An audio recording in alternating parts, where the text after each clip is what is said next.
24, on se bagarre, on se bagarre.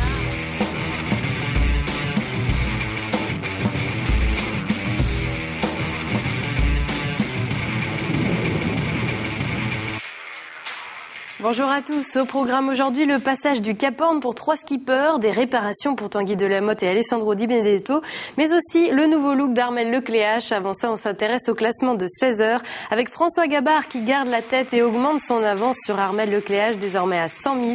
Jean-Pierre Dick se stabilise autour des 400 000 de retard. Et puis à la 4e place, Alex Thompson est lui à 570 000 du leader.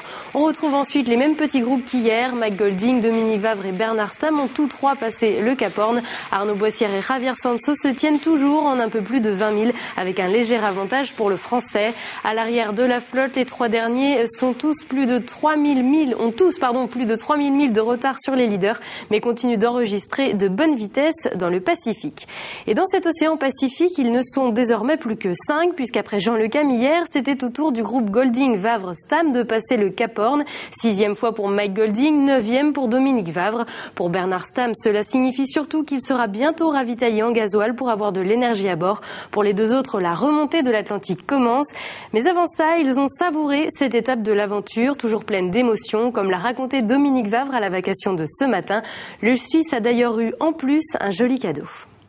Ça s'est fait pratiquement sans que je le vois. Je viens de le voir il y a 5 minutes. Jusque-là, il était complètement couvert par le mauvais temps, par la pluie et les nuages bas. Et en fait, je l'ai passé dans un coup de vent. J'ai eu pas mal de vent, j'ai eu un empannage relais par 30 nœuds de vent. J'en ai refait un deuxième au large. Et là, maintenant, je viens de repasser à sa hauteur. Je suis à 14-15 nœuds, 15-16 nœuds de moyenne, poussé par la vague. C'est absolument super. Et encore, j'ai eu un droit à un vrai cadeau. C'est des dauphins qui sont venus me visiter au moment où je passais le cap.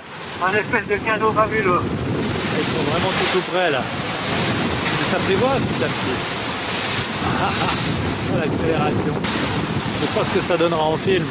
Et je peux vous dire qu'en réalité, ça donne une espèce de chaleur qui est extraordinaire. D'être accompagné par ces dieux, les dieux de la mer. Ça. À l'arrière de la flotte, l'ambiance est un peu moins joyeuse. En se réveillant de sa sieste, Tanguy Delamotte a eu une drôle de surprise. Une de ses voiles était à l'eau à cause d'une drisse cassée. Il a donc dû manœuvrer pendant plusieurs heures pour pouvoir la récupérer avant de constater un nouveau problème. Mais la situation est désormais sous contrôle. Regardez les images des réparations envoyées par le skipper. C'est assez impressionnant.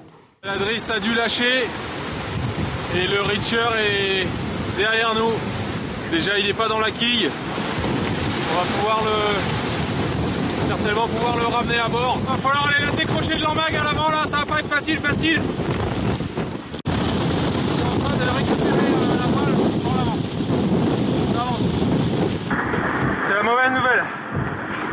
Numéro 2. La bosse de riz numéro 1 a cassé. Et donc pour une fois, j'ai mis un raban au premier riz. Du coup, ça a déchiré la voile. Bon, pour l'instant, j'ai rabouté la 3e bosse de riz, la 2e bosse de riz. Voilà, ça ira. De toute façon, je vais prendre le 3e pour l'instant, mais comme ça, elle est raboutée. On va pouvoir naviguer.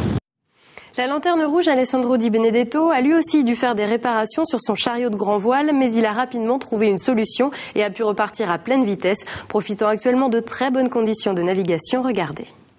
Je viens de remettre en place le chariot de grand voile, d'une lame de grand voile. Voilà, c'est celui-là. Et maintenant, il faut renvoyer la grand voile. C'est réparti, donc j'ai pu renvoyer la grand voile. J'ai pu faire des belles vitesses. Il y a vraiment des bonnes conditions. Il n'y a pas beaucoup d'houle. Le bateau il est vraiment soulagé, il ne fait pas d'effort et il avance très bien.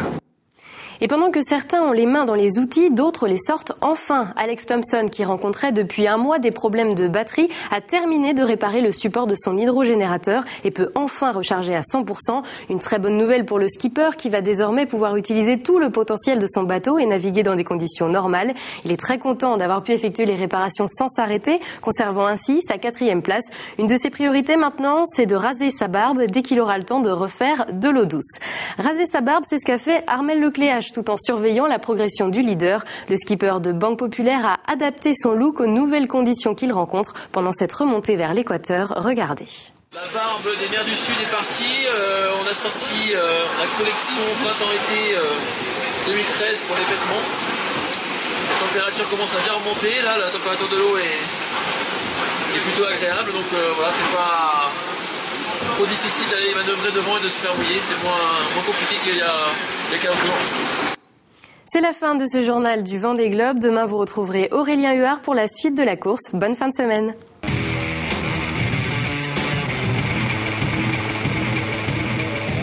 « 24 heures sur 24, on se bagarre.